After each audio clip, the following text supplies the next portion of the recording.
And then to education. Peter.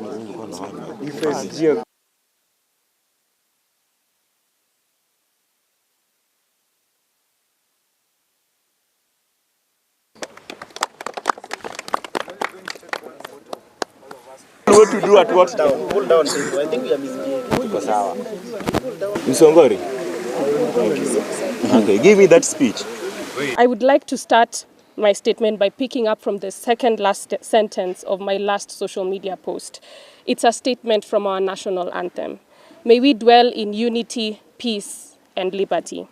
Unity is what these 47 presidents of county student associations representing 100,000 plus young people from our TVETs, colleges, and universities have demonstrated today by coming together. What is unique about these groups is that they have created systems and structures that combine national and county governments, all the way from having ward reps, constituency reps, cabinet secretaries, and these presidents.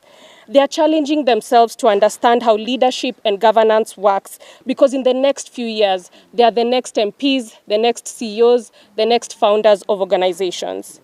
Each one of these young people has put behind their own individual ambitions and desires to combat challenges facing their counties, such as quality education, arts, sports and talent promotion, mentorship, and the like.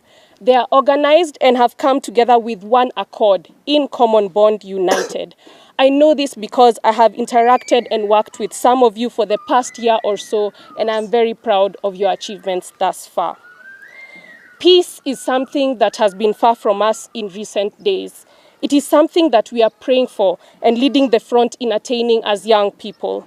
This is why we stand against the particular protests that have shown no leadership from young people, but rather a push from dark forces to create chaos in a country that we so love.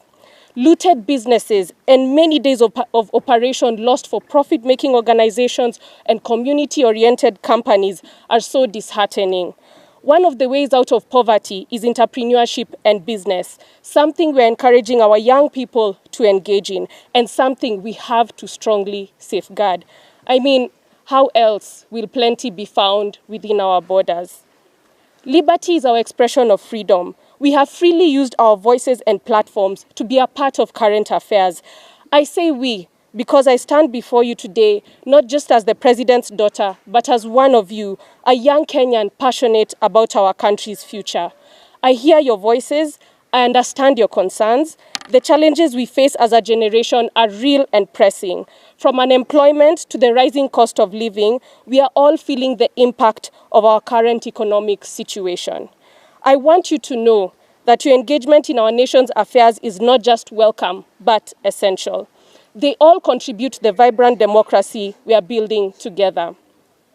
At the same time, I urge us all to consider the complexities of governance. Solutions that seem simple often have far-reaching consequences we might not immediately see.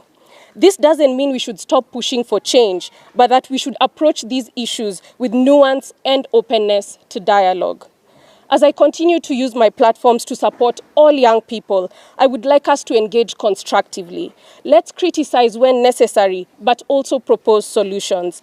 Let's be the generation that's known not just for its passion, but for its innovation in governance and civic participation.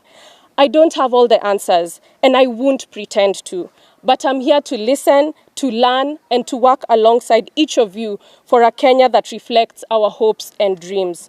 Our shared love for Kenya is what will indeed move us forward. There are many ways to engage with young people. This is something I've been doing for over the past 2 years in my own ways and formats, and the government is putting together the multi-sectoral forum to formalize that. But each one of us can engage with young people. The Ministry of Youth, for example, already engages with young people. I throw a question back to you. Why aren't we already acknowledging those who are working with the young people, the various organizations, platforms such as the county associations? They've been working in the back end. Yes. And now is when things are coming to the front, that there are various people who've been pushing for young people. So this is not something new, and it's not a current phenomenon, but it's something that has already been happening. What we are saying as young people is we won't allow anybody to use our name to misalign us and to put us away from the right support that we need. Because for us to flourish as young people, we need support of the private sector, the public sector, the government, and that is why we have to stand behind our current government. We are the county presidents of the comrades. We, the county president of the comrades, have seen our members being dubbed as faceless, tribeless, and fearless. But they are equally not leaderless, reckless, and structureless.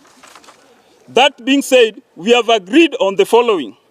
We have accepted and welcomed the National Dialogue Forum proposed by His Excellency the President. We appreciate our President for taking the issues of the comrades with such genuine gravity and seriousness, and for that reason, we accept dialogue and remain available to engage over long term.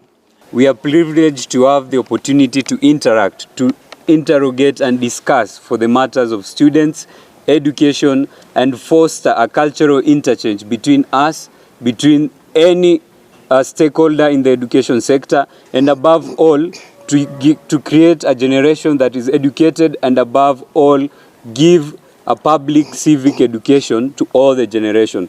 What we are saying as young people is we won't allow anybody to use our name to misalign us and to put us away from the right support that we need. Because for us to flourish as young people, we need support of the private sector, the public sector, the government, and that is why we have to stand behind our current government.